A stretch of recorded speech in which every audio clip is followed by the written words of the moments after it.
জুলাই অভ্যুত্থানে গুলিবিদ্ধ হয়ে বেঁচে ফিরলেও শারীরিক যন্ত্রণা নিয়ে দিন কাটছে পটুয়াখালীর বাউফলের কাউসার হোসেনের। মুখমণ্ডলের ভেতর থাকা 7টি ছড়রা গুলি এখনও বের করা সম্ভব হয়নি।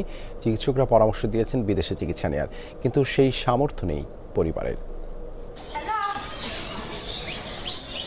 ছাত্র জনতার আন্দোলনে সম্মুখ সারিতে ছিলেন পটুয়াখালীর বাউফলের সূর্যমণি ইউনিয়ন ছাত্রদলের সহসভাপতি কাউসার হোসেন। শরীরে একাধিক বুলেট ও ছড়রাগুলির আঘাত নিয়ে 6 দিন ছিলেন ঢাকা মেডিকেলের লাইফ সাপোর্টে।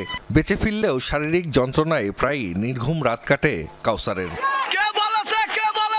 রাজনীতির পাশাপাশি ছোটখাটো ব্যবসা করে সংসারের হাল ধরেন কাউসার। কোটা আন্দোলন শুরু হলে নামেন রাজপথে। 19 জুলাই রাজধানীর বনশ্রীতে পুলিশের নির্বিচার গুলিতে গুরুতর আহত হন কাউসার। কয়েকটি হাসপাতাল ঘুরে নেওয়া হয় ঢাকা মেডিকেলে। অবস্থা আশঙ্কাজনক হওয়ায় তার মৃত্যুর গুজব ছড়িয়ে পড়ে এলাকায়। সেকেন্ড গুলিটা আসে এই জায়গাটা লাগে, গুলিটা লাগে এদিক থেকে বের হয়ে যায়। আর প্রথম গুলিটা যেটা লাগে সেটা হচ্ছে আমার এই জায়গাটা লাগে, এর সাথে আরো অনেকগুলো ছড়া গুলি ছিল। মেইন যে বুলেটটা, ওই বুলেটটা আমার এই জায়গাটায় আসে লাগে। লাগার পরে আমার এই যে 3টা দাঁত ভেঙে এই গুলিটি এই দিক থেকে বের হয়ে যায়। কাউসারের মুখমণ্ডলের ভেতরে থাকা 7টি ছড়রাগুলি বের করা সম্ভব হয়নি। কমেছে এক চোখের দৃষ্টিশক্তিও।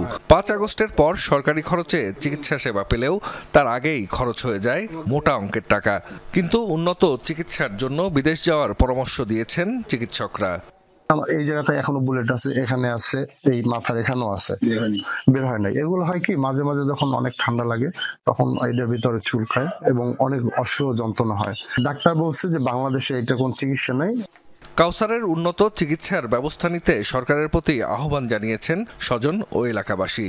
শুনি যে সে মারা গেছে, আমরা আতঙ্কই পশু বিভাগ বাড়ির মানুষ পর দিন শুনি যে না, সে বেঁচে আছে। এত রাইতে খাওয়া দাওয়া সেরকম খাইতে পারে না, রাত্রে কোনো ঘুম নাই, এই অবস্থায় আছে। এখন আমরা শুনছি যে যদি সরকার কিছু টাকা পয়সা দেয় হেলে হে বিদেশ যাইবে। ডাক্তার কইছে যেন বিদেশ ছাড়া কোনো কাম হইবে না।